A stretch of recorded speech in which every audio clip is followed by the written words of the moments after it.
Hello and welcome to the Smackdown review here on Wrestling with Regret. Now I know I do my little color-coded sweatsuits with every review I try and do for the weeklies. This is the most blue I have on a sweatsuit right now. I'd like to order a full blue one coming soon, but until then, this is all you're getting, sorry. Daniel Bryan opens the show and provides some exposition for the Money in the Bank ladder matches. He says this in the promo, and it's confirmed later on in commentary, that both of the ladder matches are going to be happening at the same time, which I think, when I heard that, I mean, my mind just kind of went crazy thinking there's a lot of potential for some insane fun happening on that pay-per-view. If nothing else happens on that show, at least I'm curious to see how they're going to pull off the men's and women's ladder matches during the show. A lot of insanity to be had potentially for that one. Anyway, he talks about how winning the briefcase 9 years ago helped change his career, and he was hoping for a similar chance for his friend Drew Gulak, but ooh, that rotten King Corbin and his cronies took Drew out last week, so come on out, King Corbin, you bastard. And Corbin shows up and he replays the footage of when he and Shinsuke and Cesaro beat up Drew Goo,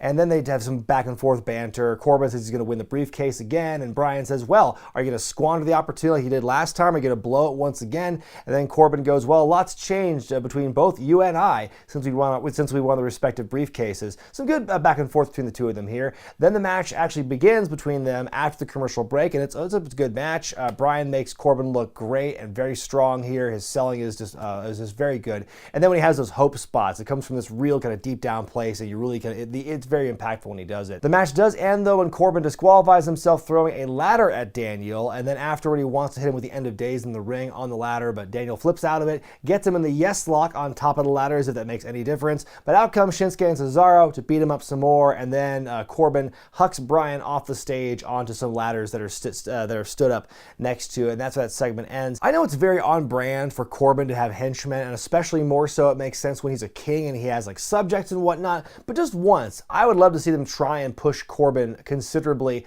as a singles guy, just to see if they can. I feel they've come close before, but I mean, it's just so repetitive when we see Corbin with his allies, with his henchmen. We saw it, a year or two ago when he was the general manager, when he had Bobby Lashley and Drew McIntyre with him, and now we had Rude and Dolph Ziggler as well, and now we've got Shinsuke and Cesaro. Like, can we just have Corbin by himself and not have other people get brought down with him? Up next, the Universal Champion Braun Strowman in the ring, and he says that Bray Wyatt can deliver all the gifts and the presents from his past that he wants, but at the end of the day, before he can finish his thought though, we get the Firefly Funhouse on the big screen, and it's Bray Wyatt, and he's going to read a story about the black sheep, and it's a big old allegory about the relationship between Bray and Braun, and Bray is the shepherd and Braun's the black sheep, and how he took the black sheep in, and then eventually the black sheep left the farm and didn't even say goodbye or leave a note or explain why he did it.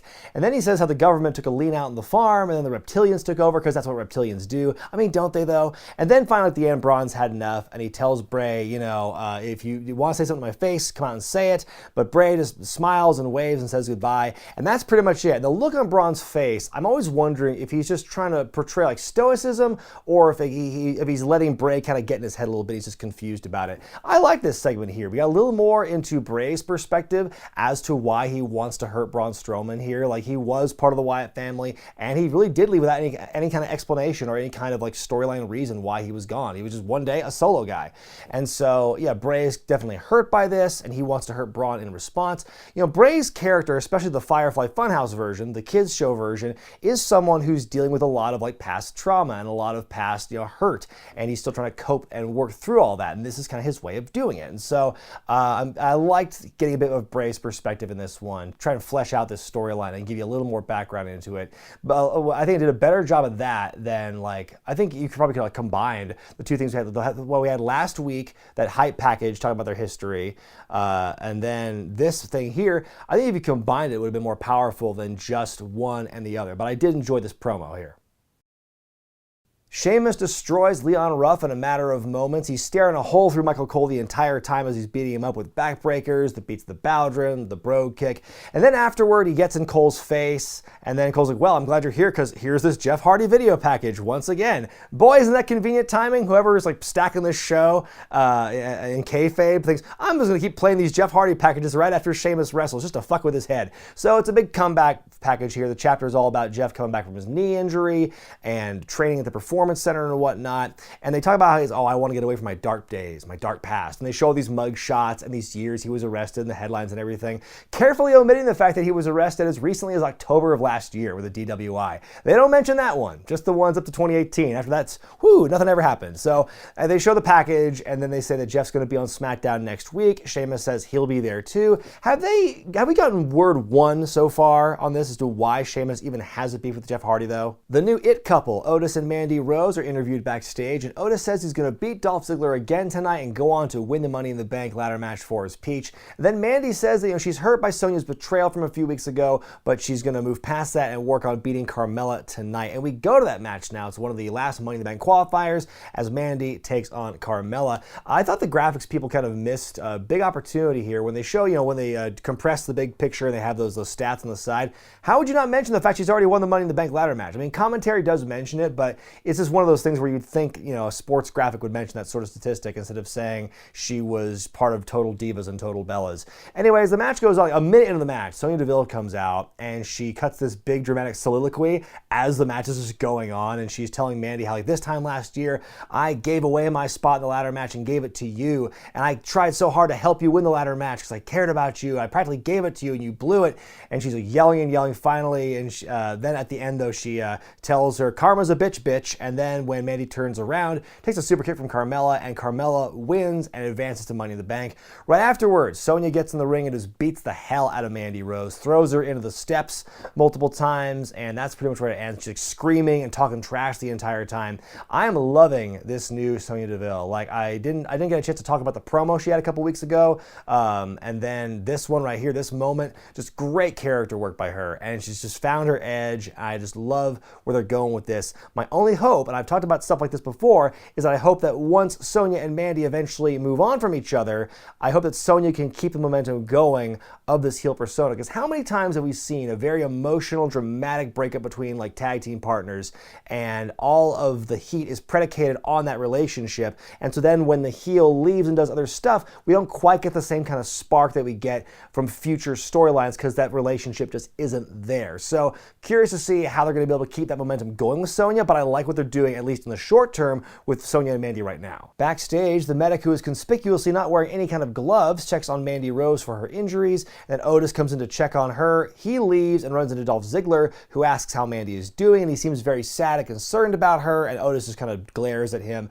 and that's where that segment ends. We then see the New Day taking on the Forgotten Sons in non-title action. The Miz and John Morrison join commentary, and they're pretty hilarious on commentary here. I mean, everyone's talking over each other the whole time here, but I love that at one point in the match, Miz and Morrison are arguing with each other about how they eat, how they work out, and then later on there's this great point where Kofi's in his big hot tag comeback. He's doing the corner punches, and Miz just goes, "Are we supposed to count?" But right after that happens, though, we get this big double team move from the Forgotten Sons to allow them to win against the tag team champions. It was a good enough match, and look, I've given the Forgotten Sons plenty of crap over the last several months reviewing NXT and whatnot. Seeing them on the main roster, it's okay, what can they give us that's different? I think maybe they need some kind of spark, some kind of oomph to help get them over. Maybe NXT wasn't a good fit for that character and that kind of gimmick, if that makes any sense. Maybe they'll do better on the main roster with what they have right now.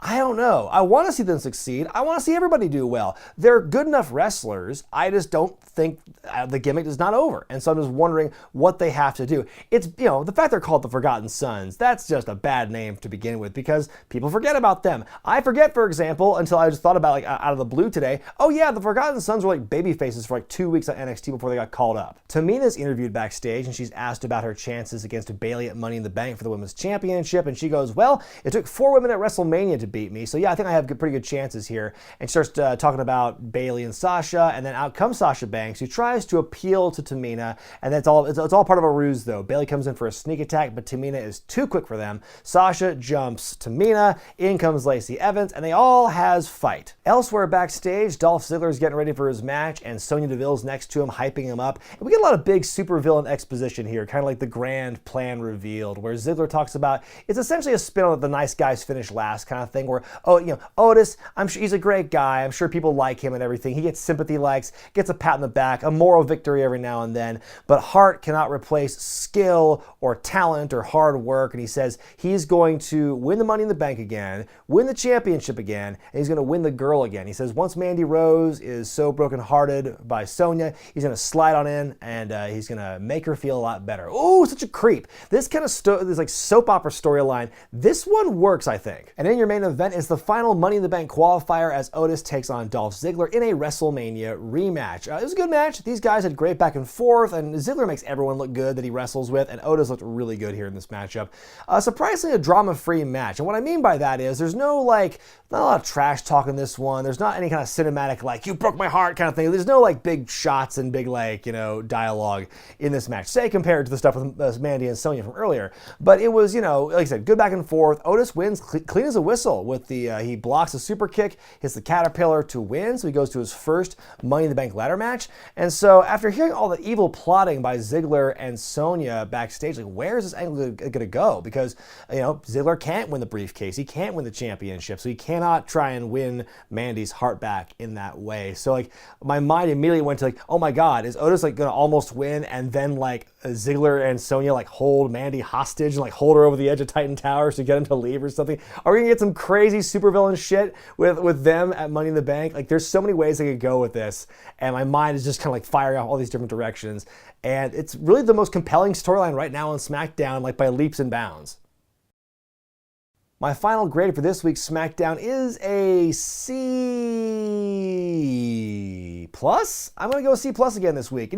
There wasn't much about this week's show that I explicitly did not like, or I went, oh, that sucks, I hate that. But there also wasn't a ton that really made me go, like, wow, it's amazing either. Like, obviously, the bright spot of this week's SmackDown is Sonya Deville. Easily. She is far and away like the best part about the episode this week. And also Otis and Ziggler, that match is kind of tied to her in a way, so that was also good. I like how Bray is getting into Braun's head possibly, and the mind games with that. But besides that, I just, the rest of it was just kind of like pedestrian Money in the Bank build, like some build to establish, hey, here are the matches, we're trudging along, and that's pretty much it. A bit of extra simmer to the build. That's really all I got from this week's SmackDown, besides the bright points I mentioned. But let me know what you thought about SmackDown this week in the comments section below, and be sure to give it a letter grade by going to the iCard in the corner of your screen. I'm Brian Zane, and I'll see you next time.